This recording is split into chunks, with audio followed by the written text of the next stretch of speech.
Bonjour à tous et bienvenue sur France 24. En France, à l'Assemblée nationale, la motion de censure de la coalition de gauche, la NUP, contre le gouvernement d'Elisabeth Borne va être donc discutée à partir de 16 h heure française et soumise à un vote.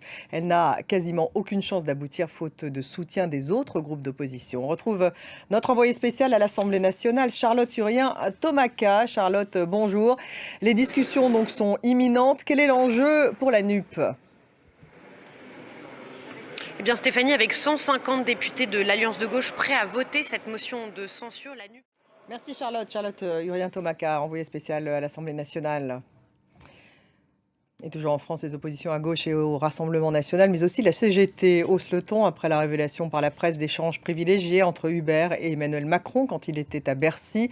Il somme le président français de s'expliquer. On va tout de suite à Bruxelles retrouver Pierre Benazet. Pierre, bonjour, on retrouvera Pierre dans un petit moment. Sachez que la Commission européenne, en tout cas, demande à l'ancienne commissaire européenne Neelie Kroes plus d'informations sur le lobbying d'Uber. On fait le point.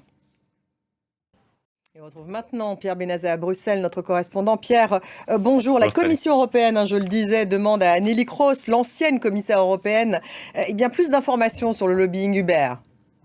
Oui, effectivement, Neelie Kroes a été commissaire chargée du numérique.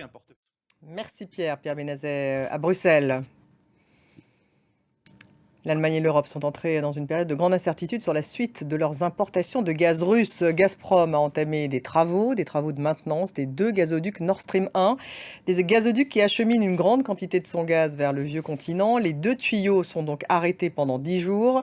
Le groupe russe a aussi réduit ses livraisons de gaz à l'Italie et à l'Autriche. Tanguy Trécoire.